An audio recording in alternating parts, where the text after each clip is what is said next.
हमेशा से सवाल राष्ट्रपति पर भी उठाए गए हैं, उपराष्ट्रपति के फैसलों पर भी उठाए गए हैं, प्रधानमंत्री के फैसलों पर भी उठाए गए और पक्ष विपक्ष इन सवालों पर राजनीति करता रहा है। सबसे पहले तो मैं राजीव रंजन जी को शुभकामनाएं देना चाहूंगी। इंडिया अलायंस के सारे प्रवक्ता मिलकर इतना अच्छा प्रवचन नहीं दे पाएंगे विपक्ष के लिए जितना अकेले राजीव रंजन जी दे देते हैं, तो बेहतर रहेगा कि वो भी उसी तरफ चले जाएं। पत्रकार तो वो है नहीं। मैं चारू प्रज्ञा जी को बहुत धन्यवाद देता हूँ। सुबह सुबह उन्होंने मुझे कॉम्प्लीमेंट किया। एक पत्रकार के लिए अच्छा होता है कि इतनी बड़ी सत्ता पक्ष के प्रवक्ता को अगर उसकी बात बुरी लगे और वो विपक्ष के नेता या विपक्ष के प्रवक्ता के तौर पर उससे जाना जाए, तो देश में एक अलग सी स्थिति चली।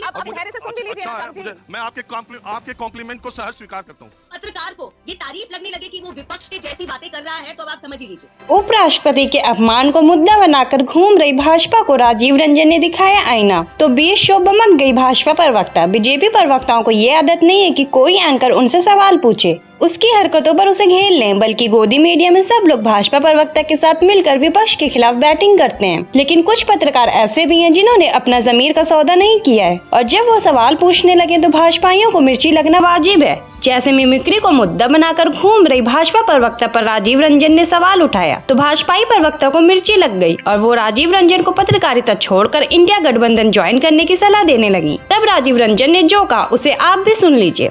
मैं नहीं मानता देश के उपराष्ट्रपति का, राष्ट्रपति का, एक सांसद खड़े होकर के अगर 50 सांसद है वो मिमिक्री कर रहा है और एक आदमी वीडियो बना रहा है, बाकी आदमी वीडियो ये बना रहे हैं कि ये एक्टिंग कर रहे हैं, ये वीडियो बना रहे हैं, और उसको इतना दे दिया जाए कि इस देश के उपराष्ट्रपति पद की गरिमा पर कोई सवाल खड़ा हो जाए। हमेशा से सवाल राष्ट्रपति पर भी उठाए गए हैं, उपराष्ट्रपति के फैसलों पर भी उठाए गए हैं, प्रधानमंत्री के फैसलों पर भी उठाए गए और पक्ष विपक्ष इन सवालों पर राजनीति करता रहा है। सबसे पहले तो मैं राजीव रंजन जी को शुभकामनाएं देना चाहूंगी। इंडिया अलायंस के सारे प्रवक्ता मिलकर इतना अच्छा प्रवचन नहीं दे पाएंगे विपक्ष के लिए जितना अकेले राजीव रंजन जी दे देते हैं, तो बेहतर रहेगा कि वो भी उसी तरफ चले जाएं। पत्रकार तो वो है नहीं। मैं चारू प्रज्ञा जी को बहुत धन्यवाद देता हूँ। सुबह सुबह उन्होंने मुझे कॉम्प्लीमेंट किया। एक पत्रकार के लिए अच्छा होता है कि इतनी बड़ी सत्ता पक्ष के प्रवक्ता को अगर उसकी बात बुरी लगे और वो विपक्ष के नेता या विपक्ष के प्रवक्ता के तौर पर उससे जाना जाए, तो देश में एक अलग सी स्थिति चली।